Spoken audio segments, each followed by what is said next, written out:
Hello guys, welcome to my channel. तो next episode की शुरुआत में हम देखते हैं कि जैंग्यूक मोदीयुक से पूछता है कि आज तुमने सच में ये कहा था। तो मोदीयुक कहती हाँ, मरने से तो अच्छा था कि यही कहती। तो जैंग्यूक कहता है अभी मेरा शादी करने का कोई इरादा नहीं। तो मोदीयुक कहता है मेरा कौन सा इरादा है। तो जैंग्यूक कहता है मुझे एक तुम्हें ज़रूरी बात बतानी है। तुम्हें मास्टर ली का कुत्ता याद है। तो मोदीयुक कहती हाँ, वो आत्मा बदलने वाले को पहचान लेता है और मास्टर ली को पहले से ही पता था कि तुमने आत्मा बदल रखी है और तुम्हारे अंदर नाक्सू है। उन्हें पहले से ही पता है कि तुम नाक्सू हो। अगले सीन में जिनचोई की माँ सोंगरिम पैलेस में आती है। वो मास्टर ली के कुत्ते को लेने आई थी। वो कहती है इस कुत्ते के अंदर ग्रीजो की आत्मा है जो कि हमारे यहाँ का है। तो सभी मेगस कहते हैं नहीं, वो कुत्ता मास्टर ली का है। तो मास्टर ली भी वहाँ पे आ जाते हैं। तो मास्टर ली कहते हैं ये सच कह रहे, इसमें ग्रीजो की ही आत्मा है। तभी उस कुत्ते को जिनचोई में कुछ गड़बड़ लगती है और वो अपने खतरनाक रूप में आ जाता है और जिनचोई पे हमला करने लगता है। तभी जिनचोई की माँ उसे खत्म कर देती है। तो मास्टर ली कहते हैं ये किसी पे ऐसे ही हमला नहीं करता, इसे जरूर जिनचोई में कुछ गड़बड़ महसूस हुआ है, जरूर इसमें जादू टोना कुछ है। तो जिनचोई के पिता सोचते हैं कहीं ये डीएनए निकालने की वजह से तो नहीं हो रहा है। तो जिनचोई कहती है मास्टर सही कह रहे हैं, मैंने कुछ दिन पहले ही जादू टोना सीखा था, लेकिन मैंने इसे किसी को नुकसान पहुंचाने के लिए नहीं सीखा।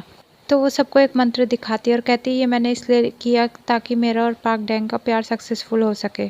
तो जिनचोई के पिता सबसे माफी मांगते हैं और उसकी माँ को उसके ऊपर काफी ज्यादा गुस्सा आने लगता है। जिनचोई की माँ उसे थप्पड़ मारने ही वाली होती कि पाक डैंग तुरंत आके जिनचोई को गले लगा लेता है और उसे थप्पड़ नहीं लगने देता।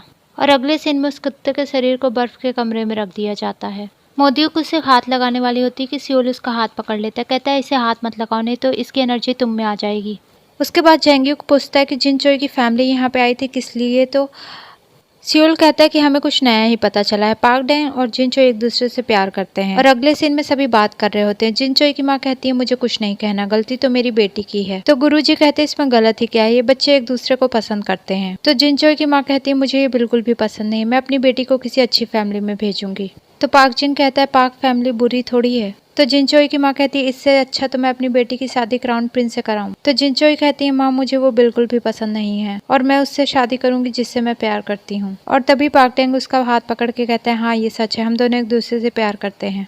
तभी जिनचोई की माँ कहती है बहुत हो गया, अब हमें घर जाना चाहिए। वो जिनचोई से कहती है इसका हाथ छोड़ो, लेकिन जिनचोई हाथ नहीं छोड़ती। और पाक जिन भी कहता है कि पाक डैंग इसका हाथ छोड़ो, लेकिन वो उसका हाथ नहीं छोड़ता। तो जिनचोई की माँ कहती है अच्छा ठीक है, अब तुम घर मत आना। तो जिनचोई अपने पिता से कहती है आप तो हमारी मदद करिए। तो उसके पिता कहते हैं अभी तुम्हारी माँ गुस्से में है, मैं उससे बाद में बात करता हूँ। उसके बाद पाक जिन कहता है कि तुम दोनों निकलो यहाँ से। उसके बाद वो दोनों बाहर जाके बैठ जाते हैं। जिनचोई पूछती है अब हम कहाँ जाएंगे। तो पाक डैंग कहता है मुझे नहीं पता। और फिर वहाँ पे किम दोजो आ जाती है। वो पूछती है तुम दोनों ने जैंग्यूक को देखा। उसके बाद वो दोनों उसके पास आ जाते हैं और वो दोनों कहते हैं किम दोजो आप हमारी मदद करेंगी। किम दोजो कहती हुआ क्या है। नेक्स्ट सीन में जिम्यू महाराज से बताता है कि वो कुत्ता मर चुका है। मुझे तो लगता है कि मास्टर ली हमारी मदद करना ही नहीं चाहते, वो बस दिखावा करते हैं। तो महारानी कहती है हाँ मुझे भी ऐसा ही लगता है, मुझे तो लगता है मास्टर ली सिर्फ दिखावा करते हैं, वो बहुत ज्यादा शक्तिशाली हैं, लेकिन ऐसा कुछ भी नहीं है। तो क्राउन प्रिंस कहता है महाराज मुझे ऐसा बिल्कुल भी नहीं लगता है।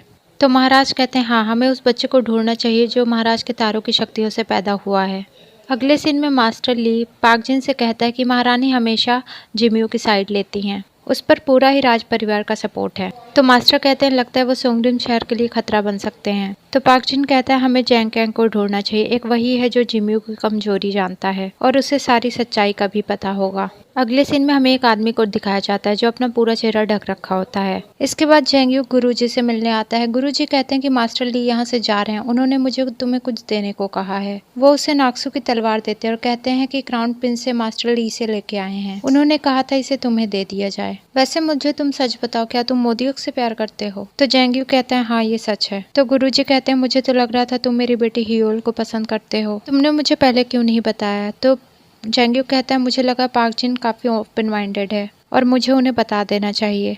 तभी गुरुजी को गुस्सा आ जाता है और वो कहता है अच्छा वो तुम्हें ज्यादा ओपन माइंडेड लग रहा है, ठीक है निकलो यहाँ से। और फिर जैंग्यूक उस तलवार को मोदीयुक को दे देता है। तो मोदीयुक कहती है ये तलवार तुम्हें कहाँ से मिली। तो जैंग्यूक कहता है ये तुम्हारी, इसलिए मैं तुम्हें ये दे रहा हूँ। मोदीयुक कहती है अब ये मेरे लिए बेकार है, जब मैं नाक्सू हुआ करती थी तो मैं इसे अच्छे से इस्तेमाल करती थी, लेकिन अब मेरा शरीर बहुत ज्यादा कमजोर है। तो जैंग्यूक उस तलवार को वापस ले लेता है। अगले सीन में किम दोजो पाक जिन से कहती है कि वो दोनों मेरे घर पे हैं। तो पाक जिन कहता है वो सच में तुम्हारे घर पे हैं, वो दोनों ठीक तो है ना।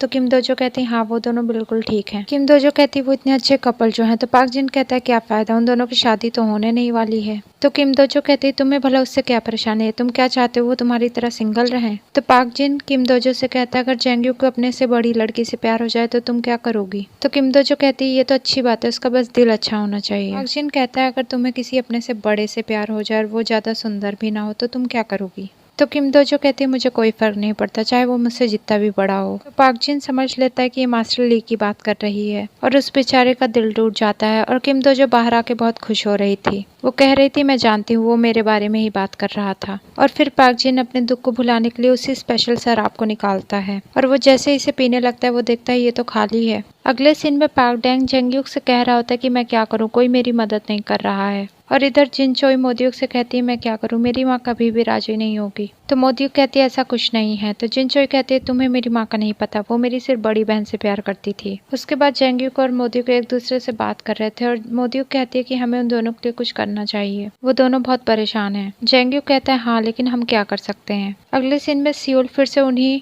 डेड बॉडीज को देखने जाता है। तो पार्क जिन का आदमी बताता है कि कल रात कोई सोई नाम की लड़की यहाँ घूम रही थी जो कि इन सबको ढूंढ रही थी। सुनने में आया था कि वो सरी गांव से आई है। तो सियोल सोचता है कि मोदियुक भी तो सरी गांव से आई है, शायद वो दोनों एक दूसरे को जानती होंगी। और फिर वहाँ पे जेंग्यूक और पार्क डैन भी आ जाते हैं। अगले सीन में मोदियुक जिनचोई के लिए खाना बना के लाती है। तो जिनचोई कहती है तुम लोग ये खाते हो, मैं ये नहीं खाती। तो मोदियुक कहती है मैं तुम्हारे लिए कुछ और बना के लाती हूँ। तो वो दूसरा खाना बना के लाती है। तो जिनचोई कहती है इसमें तो बहुत ज्यादा नमक है। तो मोदियुक उसके लिए दूसरा खाना बना के लाती है। तो जिनचोई कहती है ये तो बहुत ज्यादा मीठा है। तो मोदियुक उसके लिए फिर से खाना बना के लाती है। तो जिनचोई कहती है ये क्या है, ये तो बहुत ज्यादा सख्त है। तो मोदियुक को गुस्सा आ जाता है और वो कहती है ये इस लड़की को हो क्या गया है, ये तो बिल्कुल जेंग्यूक जैसा व्यवहार कर रही है। फिर मोदियुक उसके लिए दूसरा खाना बना के लाती है और जैसे ही जिनचोई इसे खाने वाली होती है मोदियुक कहती है इसे चुप शांति से खा लो, अगर ये भी ना पसंद आए तो अपने घर चली जाओ। तो जिनचोई कहती है कि मुझे अपनी माँ से बहुत ज्यादा डर लगता है, पता नहीं मेरी माँ मेरी बड़ी बहन को कब ढूंढ पाएंगी। तो मोदियुक कहती है अगर तुम्हारी बड़ी बहन जिंदा हुई तो वो तुम्हें दोबारा जरूर मिलेगी। अगले सीन में महारानी क्राउन प्रिंस के कमरे के सामने से गुजर रही थी। तो क्राउन प्रिंस अपने नौकर से कहता है आजकल मुझे माँ का बर्ताव कुछ ठीक नहीं लग रहा, वो हमेशा जिम्यू की साइड लेती रहती हैं, तुम उन पे नजर रखना और मुझे खबर देना। अगले सीन में मोदियुक जेंग्यूक से कहती है कि चोई कौन है। तो जेंग्यूक कहता है तुम्हें याद है उस दिन आत्मा बदलने वाला भी चोई की बात कर रहा था, मुझे तो लगता है महारानी के अंदर उसी की आत्मा है, तभी तो वो जिम्यू की साइड लेती है। और नेक्स्ट सीन में हियोल पार्कजिंग और गुरुजी से बताती है कि मुझे लगता है महारानी के अंदर किसी और की आत्मा है। तो पार्कजिंग कहता है हाँ ऐसा हो सकता है, तभी तो वो जिम्यू की साइड लेती है। तो गुरुजी कहते हैं महारानी तो सियोल के पिता की छोटी बहन है। तो हियोल कहती है जब मैंने उनकी जांच की थी तो मुझे लगा था कि उनके अंदर कुछ एक्स्ट्रा शक्तियां हैं। तो पार्कजिंग कहते हैं इसका मतलब साफ है, जिम्यू के पास ही वो बर्फीले पत्थर हैं। नेक्स्ट सीन में महारानी कहती है जिम्यू से कि वो सभी मेगस ही प्रूव करने की कोशिश कर रहे होंगे कि मेरे अंदर किसी और की आत्मा है। तो जिम्यू कहता है चिंता मत करो। तो महारानी कहती है क्या ये लड़की हमारी मदद कर सकती है। तो जिम्यू कहता है हाँ आज ही मैं इसे इसके घर पे भेज दूंगा, यानी कि जिनचोई के घर पे। अगले सीन में जिनचोई के पिता एक खुफिया कमरे में जाते हैं जहाँ कोई नहीं जा सकता था और वहाँ हमें एक औरत दिखाई जाती है जिसका चेहरा बहुत ज्यादा खराब हो रखा था।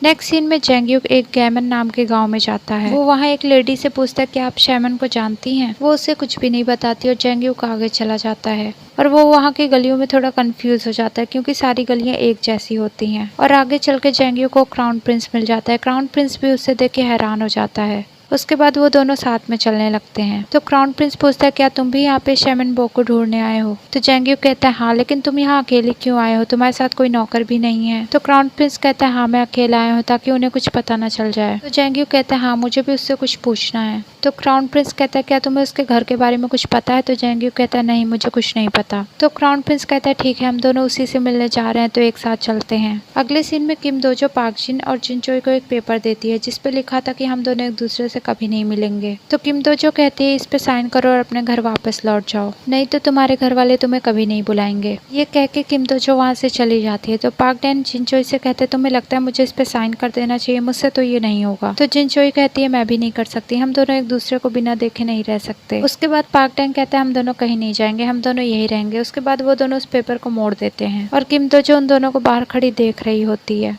इसके बाद मोदी उन दोनों के लिए खाना लाती है तो पाक डैन जिनचोई को खाना परोस रहा था और जिनचोई भी उसके साथ बड़े मजे से खाना खा रही होती है। तो मोदी गुस्से में कहती है क्या तुम दोनों ने यहीं रहने का फैसला कर लिया है? तो पाक डैन कहता है हाँ, हम दोनों यहीं रहेंगे, हम दोनों एक दूसरे से दूर नहीं रह सकते। उसके बाद मोदी कुछ बेकार सामान बाहर फेंकने जा रही होती है तो जिनचोई कहती है क्या वो कागज इसी में है? तो मोदी कहती है मुझे नहीं पता। तो जिनचोई उसे धक्का मार के वो कागज ढूंढने लग जाती है जो कि उसे किम दोजो ने दिया था और तभी मोदी को चोट लग जाती है। तो जिनचोई कहती है तुम ठीक तो हो? तो जिनचोई उसके बाजू पे एक निशान देखती है और कहती है तुम्हें तो बहुत ज्यादा चोट लगी है। तो मोदी कहती है नहीं, ये निशान तो पहले से ही मेरी बाजू पे है। अगले सीन में सोई को दिखाया जाता है जिसे जिनचोई का पिता मिलने आया था। वो उसे एक पट्टी देता है अपनी आंखों पे बांधने के लिए। उसके जाने के बाद सोई उस पट्टी को मैच करती है, वो बिल्कुल वैसी ही थी जैसी मोदी बांधा करती थी और सोई समझ जाती है कि इनकी बड़ी बेटी मोद्यूक ही है। अगले सीन में हमें एक तांत्रिक को दिखाया जाता है जिसके पास क्राउन प्रिंस और जेंग्यू गए थे। वो दोनों उस तांत्रिक से शामन चोई के बारे में पूछते हैं तो वो तांत्रिक बताता है कि शामन चोई एक बहुत बड़ी जादूगरनी थी जो कि काला जादू करने के लिए बहुत फेमस थी। ये वही लेडी थी जिसे हमने फर्स्ट एपिसोड में देखा था जिसने अपने बेटे को राक्षस बना दिया था। मेगस से पकड़े जाने के बाद उसने आग में कूद के जान देने की कोशिश की लेकिन वो पूरी तरह जल नहीं पाई और वो बच गई थी। तो क्राउन प्रिंस कहता है अगर ये 20 साल पुरानी बात है तो तुम्हारे पिता उसे जरूर जानते होंगे। तो जेंग्यू कहता है मैं अपने पिता के बारे में कुछ भी नहीं जानता। अगले सीन में पाक डैंग उसी कागज को लेकर के पाक जिन के पास आ जाता है और पाक जिन कहता है कि तुम बिना साइन किए यहाँ पे कैसे आ गए? तो पाक डैंग कहता है मैं उसे देखे बिना नहीं रह सकता, प्लीज आप मेरी मदद कीजिए। पाक जिन कहता है अगर ऐसी बात है तो तुम किम दोजो के घर पे वापस लौट जाओ। तो पाक डैंग कहता है प्लीज अंकल आप मेरी मदद नहीं कर सकते। और पाक जिंग उसे जैंग कैंग की तस्वीर देता है और कहता है अगर ये इंसान वहाँ पे आए तो मुझे जरूर बताना। तो पाक डैंग कहता है आखिर ये तस्वीर है किसकी? तो पाक जिन कहता है कि ये जेंग्यू के पिता की तस्वीर है। दूसरी तरफ वो तांत्रिक कहता है मैंने देखा तो नहीं है लेकिन मैंने सुना है कि वो लेडी अब एक बहुत पावरफुल फैमिली की मेंबर बन चुकी है। अगले सीन में जिमियो अपने साथ बोयून को जिनचोई के घर पे लेके आता है जिसके बाद उसकी माँ देखती है कि ये उसी की बेटी है या नहीं। दूसरी तरफ जिनचोई मोदियो को अपने साथ चलने के लिए कहती है अपनी माँ से माफी मांगने के लिए और दूसरी तरफ जिनचोई की माँ उसी लड़की को यानी सोई को उस दरवाजे के पास लेके आती है और वो उससे कहती है कि इस दरवाजे को खोलो और पीछे से जिनचोई और मोदियो को आ जाती है। जिनचोई कहती है देखना ये लड़की भी इस दरवाजे को नहीं खोल पाएगी और ये लड़की इस दरवाजे को बहुत आराम से खोल देती है। तो जिनचोई की माँ बहुत खुश हो जाती है कि उसे उसकी बेटी मिल गई और वो उसे गले लगा लेती है और तभी सोई की आंखों की पट्टी खुल जाती है और वो पीछे खड़ी मोदियो को देख लेती है। मोदियो के सर में बहुत तेज से दर्द होता है और वो सोचती है मैं यहाँ जब भी आती हूँ मेरे सर में बहुत तेज से दर्द होने लगता है। अगले सीन में क्राउन प्रिंस जेंग्यूक से कहता है ये 20 साल पुरानी बात है, जरूर इसके बारे में जिमियो को पता होगा। तो जेंग्यूक कहता है उसे तुम बिल्कुल मत बताना, तुम यहाँ अकेले आए हो तो ये बात अपने तक रखना। और फिर क्राउन प्रिंस वहाँ से चला जाता है और जेंग्यूक को लगता है कि कोई उसका पीछा कर रहा है और जेंग्यूक अपना पीछा करने वाले को पकड़ लेता है और तभी हमें पता चलता है कि वो आदमी और कोई नहीं जैंग कैंग है, मतलब जेंग्यूक का पिता है। और यही ये एपिसोड खत्म हो जाता है। अगर आपको हमारी वीडियो पसंद आई हो तो प्लीज़ लाइक करें, शेयर करें, सब्सक्राइब करें। Thanks for watching.